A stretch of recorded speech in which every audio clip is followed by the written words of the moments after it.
Hello students, welcome to CRT academy. CRT একাডেমিতে তোমাদের সকলকে স্বাগত। তো আজকে আমরা রেলওয়ে গ্রুপ ডি সায়েন্স ক্লাসের আরও একটি গুরুত্বপূর্ণ চ্যাপ্টার নিয়ে আলোচনা করব, যেখানে আমরা পড়ব আজকে জীবন বিজ্ঞানের 5 নম্বর ক্লাস। এবং আজকের আমাদের আলোচনার চ্যাপ্টার হলো স্নায়ুতন্ত্র। তো স্নায়ুতন্ত্র সম্পর্কে আজকে আমরা রেলওয়ে গ্রুপ ডি সায়েন্সের 5 নম্বর জীবন বিজ্ঞানের ক্লাসে সম্পূর্ণ থিওরি এবং সেই থিওরির উপর বেস করে কিছু গুরুত্বপূর্ণ এমসিকিউ দেখে নেব। তো আমরা প্রতিদিন বিভিন্ন সাবজেক্টের, অর্থাৎ 3টে যে সায়েন্সের সাবজেক্ট রয়েছে মেন, সেই সাবজেক্টের প্রতিটা চ্যাপ্টার ধরে ধরে ক্লাস করছি এবং আশা করছি এইখান থেকে তোমরা অনেক প্রশ্ন কিন্তু রেলওয়ে গ্রুপ ডি সায়েন্সের পার্ট থেকে কিন্তু হুবহু কমন পাবে। তো যাই হোক, আজকের ক্লাসটা শুরু করা যাক। কি কি থিওরি এবং কি কি এমসিকিউ রয়েছে সেগুলো এক এক করে দেখে নেওয়া যাক।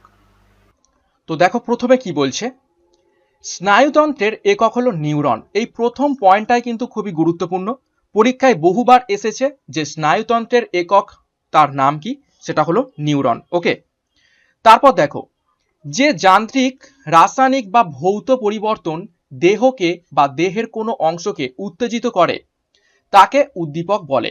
ওকে, দেখো, আলো, চাপ, তাপ, স্পর্শ প্রভৃতি বাহ্যিক উদ্দীপক, আর অক্সিজেন, খাদ্য, পানি অর্থাৎ জল, বজ্র পদার্থ অভ্যন্তরীণ উদ্দীপক। ওকে, দেখো কি বলছে, কোনো যান্ত্রিক, রাসায়নিক বা ভৌত পরিবর্তন যেগুলো দেহকে আমাদের সাড়া দেওয়ায় বা উত্তেজিত করে তাকেই আমরা বলে থাকি উদ্দীপক। উদ্দীপকের দুটো ভাগ রয়েছে, একটা বাহ্যিক উদ্দীপক, যেটা দেখো বাইরে থেকে আসে, অর্থাৎ আলো, চাপ, তাপ, স্পর্শ এগুলো বাইরে থেকে পাই আমরা আমাদের শরীরে, তো সেই জন্য এগুলো হলো বাহ্যিক উদ্দীপক। আর অক্সিজেন, খাদ্য, জল, বজ্র পদার্থ এগুলো আমাদের শরীরের মধ্যে গ্রহণ করে থাকি, তো সেই জন্য এগুলো হবে অভ্যন্তরীণ উদ্দীপক। নেক্সট দেখো, মানুষের স্নায়ুতন্ত্রকে দু ভাগে ভাগ করা যায়, যথা কেন্দ্রীয় স্নায়ুতন্ত্র, যেখানে রয়েছে মস্তিষ্ক এবং মেরুদণ্ডে অবস্থিত সুষুম্না কাণ্ড নিয়ে গঠিত।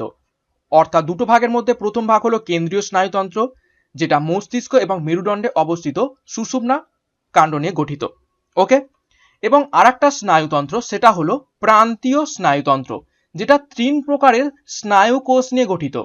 ওকে, যেমন দেখো, সুষুম্না স্নায়ু, সেটা হচ্ছে 31 জোড়া। তারপর দেখো করটিক স্নায়ু 12 জোড়া। তো এখান থেকে প্রশ্ন আসে, বহুবার প্রশ্ন এসেছে যে সুষুম্না স্নায়ু আমাদের মানব শরীরে কতগুলো, সেটা হলো 31 জোড়া। এবং করটিক স্নায়ু সেটা কত প্রকার, সেটা হলো 12 জোড়া। অর্থাৎ 12 জোড়া অর্থাৎ 24টা রয়েছে করটিক স্নায়ু, এবং 31 জোড়া অর্থাৎ 62টা রয়েছে সুষুম্না স্নায়ু। আর একটা স্নায়ু হলো, সেটা হলো এই যে 3 প্রকার তার মধ্যে আর একটা হলো সক্রিয় স্নায়ু। এই সক্রিয় স্নায়ুর আবার 2 প্রকারের ভাগ রয়েছে। সেই 2 প্রকার হলো, এক নম্বর দেখো সিম্প্যাথেটিক সক্রিয় স্নায়ু এবং প্যারাসিম্প্যাথেটিক সক্রিয় স্নায়ু। ওকে, তো এবার এই সক্রিয় স্নায়ুর যে দুটো ভাগ সেগুলো দেখবো। দেখো, সিম্প্যাথেটিক সক্রিয় স্নায়ু হলো বিভিন্ন জৈব প্রক্রিয়ায় উদ্দীপনা যোগায় বা সক্রিয় করে, অর্থাৎ জৈব প্রক্রিয়ায় যে উদ্দীপনা জায়গায় যে স্নায়ু তাকে আমরা বলে থাকি সিম্প্যাথেটিক স্নায়ু। আর প্যারাসিম্প্যাথেটিক স্নায়ু হলো বিভিন্ন জৈব প্রক্রিয়ায় উদ্দীপনাকে দমন করে, অর্থাৎ উদ্দীপনাকে নিষ্ক্রিয় করে, তাকে আমরা বলবো প্যারাসিম্প্যাথেটিক স্নায়ু। নেক্সট দেখো, মস্তিষ্কের প্রধান 3টি অংশ রয়েছে। কি কি অংশ দেখে নেব। এক নম্বর হলো অগ্র মস্তিষ্ক, যাকে আমরা ইংরেজিতে বা বিজ্ঞানের ভাষায় বলে থাকি প্রোসেনসেফালন। 2 নম্বর হলো মধ্য মস্তিষ্ক, যাকে আমরা বিজ্ঞানের ভাষায় বলে থাকি কি মেসেনসেফালন। এবং শেষে রয়েছে দেখো পশ্চাৎ মস্তিষ্ক বা পিছনের দিকের মস্তিষ্ক, সেটা হলো রম্বেনসেফালন। নেক্সট, কিছু গুরুত্বপূর্ণ অংশের অবস্থান আমাদের এই যে স্নায়ুর বা মস্তিষ্কের মধ্যে যেগুলো রয়েছে সেগুলো দেখব, যেগুলো খুবই গুরুত্বপূর্ণ, পরীক্ষায় কিন্তু আসে এই সমস্ত গুরুত্বপূর্ণ অংশ কোথায় কোথায় অবস্থিত রয়েছে। দেখো, সেরেব্রাম অবস্থিত রয়েছে অগ্র মস্তিষ্ক বা টেলানসেফালনে। ওকে, অগ্র মস্তিষ্কের একটা অংশ টেলানসেফালন, সেইখানে রয়েছে সেরেব্রাম। তারপর দেখো থ্যালামাসের 3টে পার্ট রয়েছে, হাইপোথ্যালামাস, এপিথ্যালামাস এবং মেটাথ্যালামাস। এই থ্যালামাস অবস্থিত রয়েছে অগ্র মস্তিষ্কের ডায়েনসেফালনে। খুবই গুরুত্বপূর্ণ এই থ্যালামাসের অবস্থান, বহুবার পরীক্ষায় এসেছে, বিশেষ করে এই হাইপোথ্যালামাসের অবস্থান কোথায়, সেটা সবসময় অগ্র মস্তিষ্কর ডায়েনসেফালনে। তারপর দেখো কলিকুলাসের আবার দুটো ভাগ রয়েছে, একটা হচ্ছে সুপিরিয়র কলিকুলাস এবং ইনফেরিয়র কলিকুলাস। তো এই দুটো অবস্থিত রয়েছে মধ্য মস্তিষ্ক বা টেকটামে।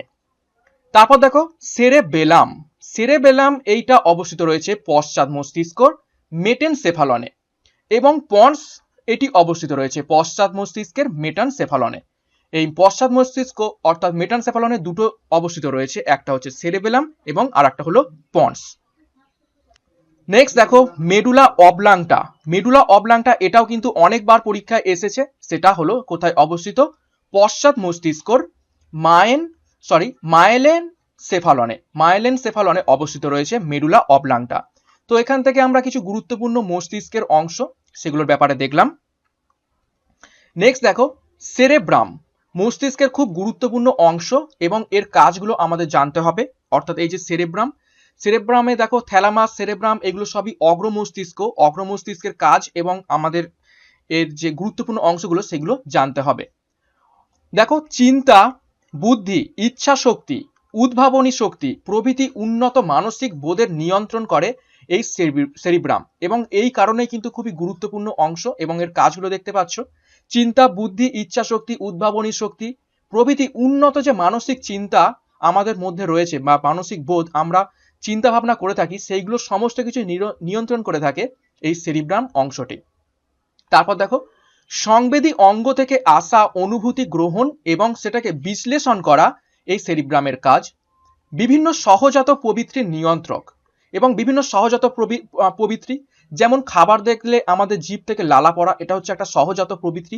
এই সমস্ত কিছু নিয়ন্ত্রণ এই সেরিব্রাম করে থাকে। বাক শক্তিকে নিয়ন্ত্রণ করে, অর্থাৎ আমরা কথা বলি যে এই কথা বলার নিয়ন্ত্রণটাকে এই সেরিব্রাম করে থাকে। দেহের সব ঐচ্ছিক পেশির কার্যকলাপ নিয়ন্ত্রণ করে থাকে সেরিব্রাম, অর্থাৎ আমরা হাত পা নাড়াচাড়া করছি, গায়ে মশা বসলে সেটাকে মারছি, সমস্ত কিছুই কিন্তু নিয়ন্ত্রণ করে থাকে এই সেরিব্রাম, এবং এই জন্য কিন্তু খুবই গুরুত্বপূর্ণ একটি অংশ। নেক্সট দেখো থ্যালামাসের কাজ। এই থ্যালামাসও কিন্তু অগ্র মস্তিষ্কেই অবস্থিত রয়েছে। তো থ্যালামাস কি করে থাকে দেখো, সংজ্ঞাবহ স্নায়ুর রিলে স্টেশন বা মধ্যবর্তী স্টেশন হিসাবে কাজ করে থাকে এই থ্যালামাস। অর্থাৎ স্নায়ু, আবেগ, মাঝখানে রয়েছে থ্যালামাস, তারপরে রয়েছে সেরিব্রাম।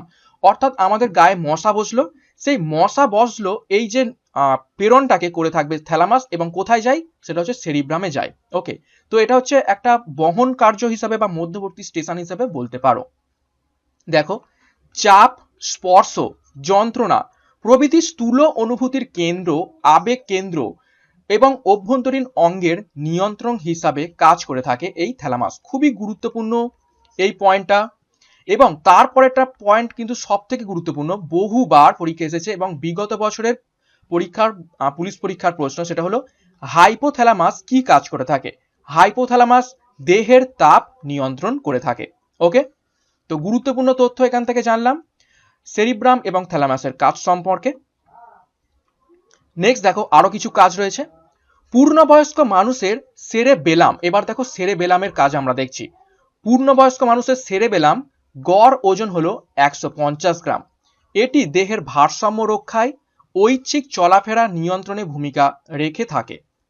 সেরেব্রাম ও সেরেবেলাম শব্দ দুটি কিন্তু খুবই কাছাকাছি। সেরেব্রাম লিখতে ছোট কিন্তু কাজে বড়, এভাবে মনে রাখতে তোমরা পারো, কিন্তু দুটো কিন্তু আলাদা। দেখো এটা সেরেবেলাম, আর একটা আগে যেটা বললাম সেটা হচ্ছে সেরেব্রাম। ওকে, তো সেরেবেলামের কাজ অতটা খুব একটা নয়, কিন্তু সেরেব্রামের কাজটা খুবই বেশি। তারপর দেখো পন্স হলো স্বাভাবিক শ্বাসক্রিয়ার হার নিয়ন্ত্রণ করে থাকে। ওকে, তো পন্স স্বাভাবিক শ্বাসক্রিয়ার হার নিয়ন্ত্রণ করে থাকে। নেক্সট দেখো যেটা একদম পশ্চাৎ মস্তিষ্কে রয়েছে মেডুলা অবলাংটা, সেটা কি কি কাজ করে থাকে? শোষণ, হৃদস্পন্দন, রক্তচাপ ইত্যাদি নিয়ন্ত্রণ করে থাকে মেডুলা অবলাংটা। এটি চর্বণ, লালাক্ষরণ, গলার্ধকরণ, পরিপাক নিয়ন্ত্রণ করে থাকে। ওকে, তো শ্বসন, হৃদস্পন্দন, রক্তচাপ ইত্যাদি নিয়ন্ত্রণ করে। এছাড়াও আমরা যে দাঁত দিয়ে খাবার চিবিয়ে থাকি সেই চর্বণ, আমাদের লালা গ্রন্থি থেকে লালাক্ষরণ, তারপর সেই খাদ্যটাকে ঘেঁটা, এগুলো সমস্ত কিছুই এই মেডুলা অবলাংটা করে থাকে। ওকে, নেক্সট মস্তিষ্ক থেকে সৃষ্ট স্নায়ুকে করটিক স্নায়ু বলে। মানুষের দেহে এদের সংখ্যা 12 জোড়া এবং 3 প্রকারের এই করটিক স্নায়ু রয়েছে। খুবই গুরুত্বপূর্ণ এই পয়েন্টটা থেকে প্রশ্ন আসে যে মানব শরীরে করটিক স্নায়ুর হচ্ছে সংখ্যা কত, সেটা হলো 12 জোড়া অর্থাৎ 24টি, এবং সুষুম্না স্নায়ু কতগুলো আমরা দেখেছিলাম, সেটা হলো 31 জোড়া বা 62টি। দেখো এই যে 3 প্রকারের স্নায়ু রয়েছে করোটিক স্নায়ু, সেগুলো দেখব। দেখো সংজ্ঞাবহ বা সংবেদী সেন্সরি স্নায়ু। দেখো এটা কি ধরনের স্নায়ু? যা দেহের বাইরে থেকে পাওয়া স্নায়ু উদ্দীপনা যেমন আলো, তাপ ইত্যাদি মস্তিষ্কে নিয়ে যায়, তাদের আমরা সংজ্ঞাবাহ বা সংবেদী বা সেন্সরি স্নায়ু বলে থাকি। নেক্সট, চেষ্টীয় বা মোটর স্নায়ু। দেখো চেষ্টীয় বা মোটর স্নায়ু কি প্রকার? যে ধরনের স্নায়ু উদ্দীপনাকে মস্তিষ্ক থেকে দেহ প্রান্তের পেশিতে অর্থাৎ হাত বা পায়ে নিয়ে আসে, সেটা হলো মোটর স্নায়ু বা চেষ্টীয় স্নায়ু। এবং 3 নম্বর ভাগটা দেখো, সেটা হলো মিশ্র স্নায়ু। এই করোটিক স্নায়ুরই একটা পার্ট, সেটা হচ্ছে 3 নম্বর পার্ট। দেখো যা বাইরে থেকে পাওয়া স্নায়ু উদ্দীপনা মস্তিষ্কের সংবেদী স্নায়ুর মতো নিয়েও যেতে পারে, আবার মস্তিষ্ক থেকে স্নায়ু উদ্দীপনা চেষ্টার মাধ্যমে চেষ্টীয় স্নায়ুর মাধ্যমে দেহের প্রান্তে নিয়ে যেতে পারে। অর্থাৎ এমন একটা স্নায়ু যেটা দুটো কাজই করে আলাদা আলাদা। দেখো আগে দেখলাম সংজ্ঞাবাহ শুধু মস্তিষ্কে নিয়ে যায়, চেষ্টীয় স্নায়ু সেটা মস্তিষ্ক থেকে বাইরে নিয়ে যায়, কিন্তু মিশ্র স্নায়ু হলো যেটা দুটোর কাজ একসাথেই করে, অর্থাৎ মস্তিষ্কেও নিয়ে যায় আবার মস্তিষ্ক থেকে কিন্তু প্রান্ত অংশেও নিয়ে যায়। তো এই ধরনের স্নায়ুকে আমরা মিশ্র স্নায়ু বলে থাকি, অর্থাৎ উভয় স্নায়ুর গুণসম্পন্ন গুণ রয়েছে এই মিশ্র স্নায়ুর মধ্যে।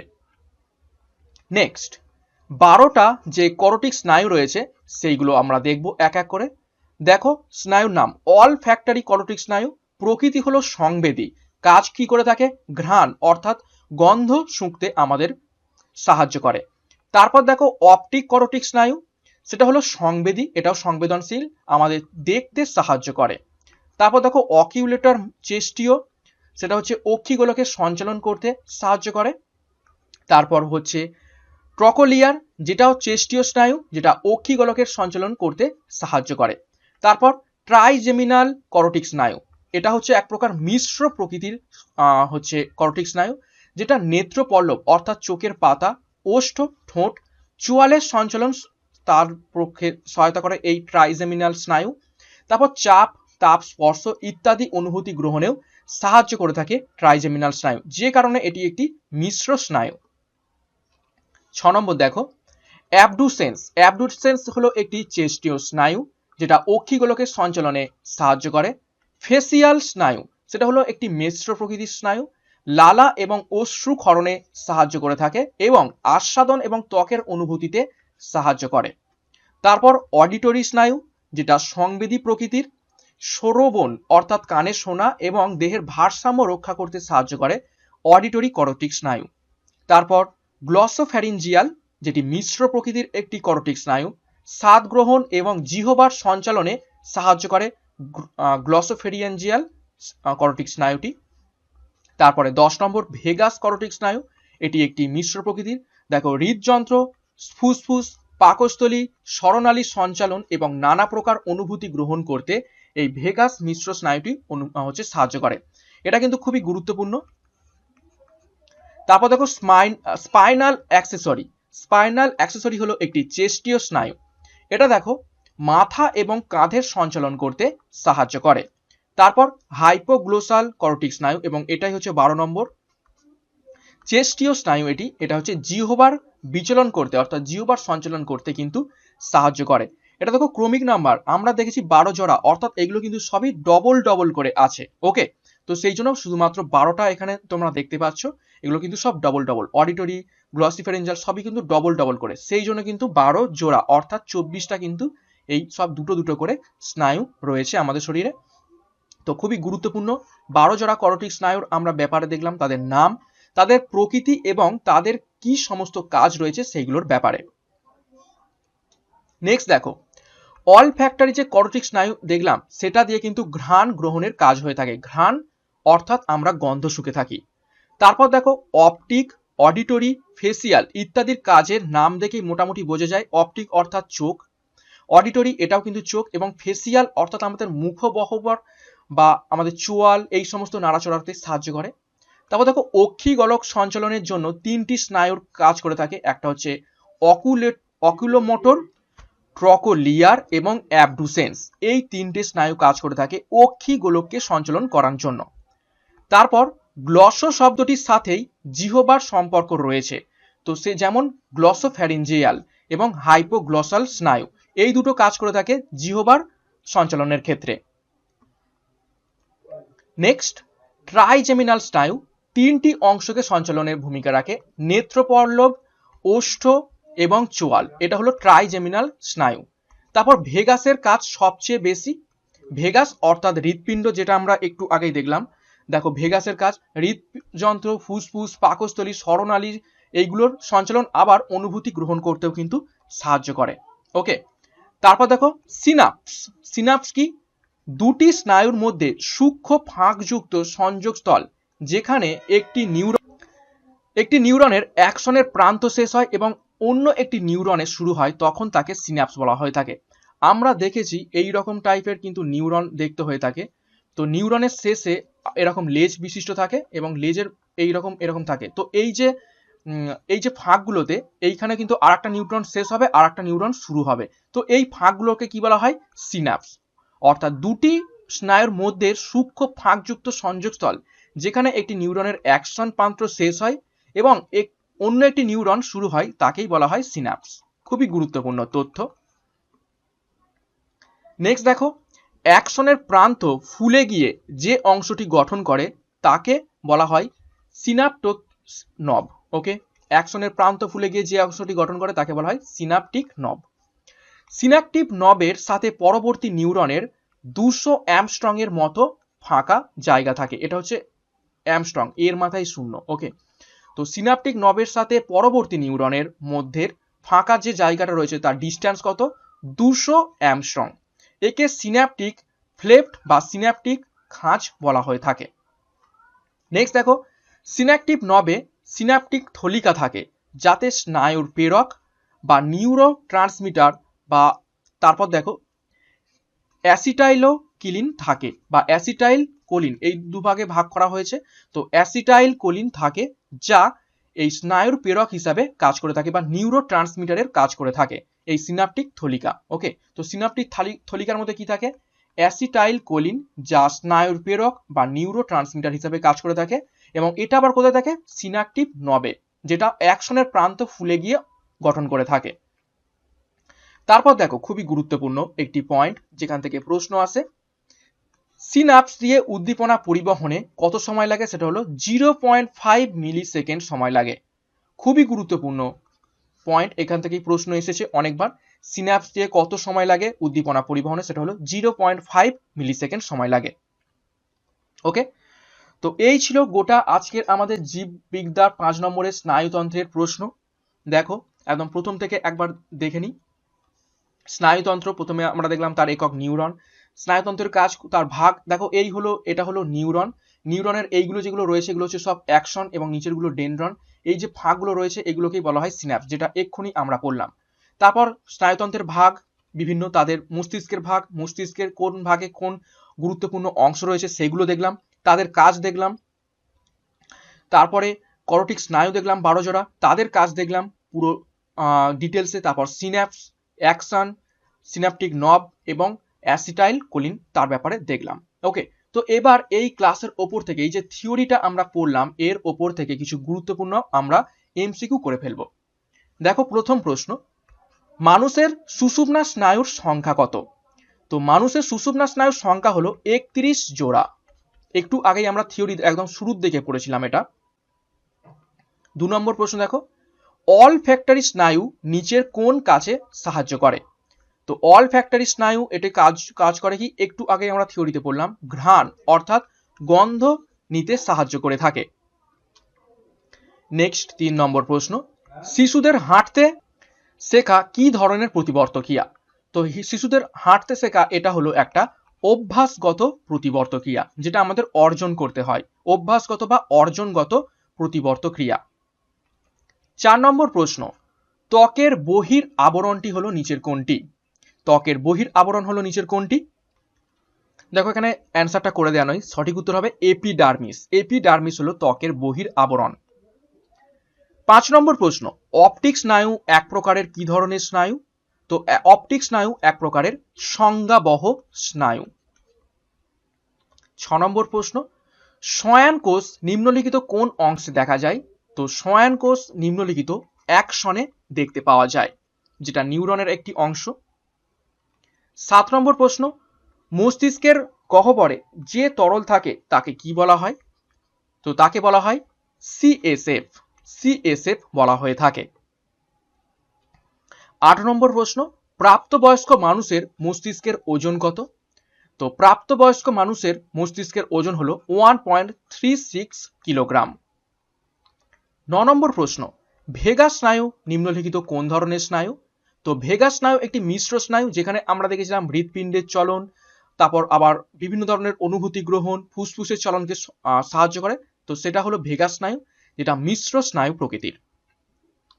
10 নম্বর প্রশ্ন, ক্রোধ ও লজ্জা নিয়ন্ত্রণ করে মস্তিষ্কের কোন অংশ? তো ক্রোধ, লজ্জা, বিভিন্ন মানসিক যে আমাদের চিন্তা ভাবনা, সেগুলো সবগুলোই করে থাকে অগ্র মস্তিষ্কের সেরিব্রাম অংশটি। 11 নম্বর প্রশ্ন, পরপর দুটি নিউরনের সংযোগ মূলকে কি বলা হয়ে থাকে? তো পরপর দুটি নিউরনের সংযোগ মূলকে বলা হয়ে থাকে সাইন্যাপস, যেটা আমরা থিওরির মধ্যে পড়লাম, যেটার বাংলা নাম দেখো প্রান্ত সন্নিকর্ষ বা স্নায়ু সন্ধি। 12 নম্বর প্রশ্ন দেখো, মস্তিষ্কের গহ্বরকে কি বলা হয়? মস্তিষ্কের গহ্বরকে বলা হয়ে থাকে নিলয় বা ভেন্ট্রিকল। দেখো, নিলয় এবং ভেন্ট্রিকল এটা কিন্তু আমরা হৃৎপিণ্ডেও পেয়ে থাকি এবং এটা কিন্তু মস্তিষ্কেও থাকে। নেক্সট 13 নম্বর প্রশ্ন, নিম্নলিখিত কোন রাসায়নিক দ্রব্য অশ্রু গ্রন্থি থেকে নিঃসৃত হয়? অর্থাৎ আমাদের অশ্রু গ্রন্থি, চোখের যে গ্রন্থি রয়েছে সেখান থেকে কোন রাসায়নিক দ্রব্যটা নিঃসৃত হয়? সেটা হলো সোডিয়াম ক্লোরাইড, NaCl। 14 নম্বর প্রশ্ন দেখো, চোখের সবচেয়ে আলোক সংবেদী অংশ হলো নিচের কোনটি? তো চোখের সবচেয়ে আলোক সংবেদী অংশ হলো পীতবিন্দু। নেক্সট 15 নম্বর প্রশ্ন, কর্নিয়া থাকে কোথায়? কর্নিয়া থাকে অপশন এ চোখে, চোখে থাকে কর্নিয়া। 16 নম্বর প্রশ্ন, দুটি নিউরনের মধ্যে যে তরল থাকে তাকে কি বলা হয়ে থাকে? তো দুটো নিউরনের মধ্যে যে তরল থাকে তাকে নিউরো হিউমার বলা হয়ে থাকে। খুবই গুরুত্বপূর্ণ প্রশ্ন এটি। 17 নম্বর প্রশ্ন দেখো, রেটিনা ও অপটিক স্নায়ুর মিলন বিন্দুকে কি বলা হয়ে থাকে? রেটিনা এবং অপটিক স্নায়ু যেটা চোখে থাকে তার মিলন বিন্দুকে বলা হয়ে থাকে ব্লাইন্ড স্পট বা অন্ধ বিন্দু বলা হয়ে থাকে। 18 নম্বর প্রশ্ন, জিভের সামনের দিকে কোন স্বাদ গ্রহণের স্বাদকরক থাকে? তো জিভের সামনের দিকে কোন স্বাদ গ্রহণের স্বাদকরক থাকে? সঠিক উত্তর হবে অপশন এ মিষ্টি। 19 নম্বর প্রশ্ন, সিএনএস কথাটির পুরো অর্থ কি? সিএনএস কথাটির পুরো অর্থ হলো option B central nervous system. এবং আজকের ক্লাসের শেষ প্রশ্ন নাম্বার 20 দেখো, স্নায়ুকোষের মৃত্যুর পর ওই স্থানে কে থাকে? স্নায়ুকোষের মৃত্যুর পর স্থানে কে থাকে? তো প্রশ্ন নাম্বার 20 সঠিক উত্তর হবে অপশন সি নিউরোগ্লিয়া। তো স্নায়ুকোষের মৃত্যু হলে ওই স্থানে নিউরোগ্লিয়া তৈরি হয়ে যায়। ওকে, তো আজকের রেলওয়ে গ্রুপ ডি সায়েন্সের যে বায়োলজির 5 নম্বর ক্লাস ছিল অর্থাৎ স্নায়ুতন্ত্রের ব্যাপারে, তো সেই ক্লাসটা কিন্তু এই পর্যন্তই ছিল। সম্পূর্ণ আমরা থিওরি এবং এমসিকিউ করে ফেললাম আজকে ক্লাসের মাধ্যমে। তো নেক্সট দিন আরও একটা গুরুত্বপূর্ণ সাবজেক্টের গুরুত্বপূর্ণ চ্যাপ্টার নিয়ে আমি হাজির হয়ে পড়বো রেলওয়ে গ্রুপ ডি সায়েন্স ক্লাসের মাধ্যমে। তো এখানেই শেষ করলাম। Thank you, by.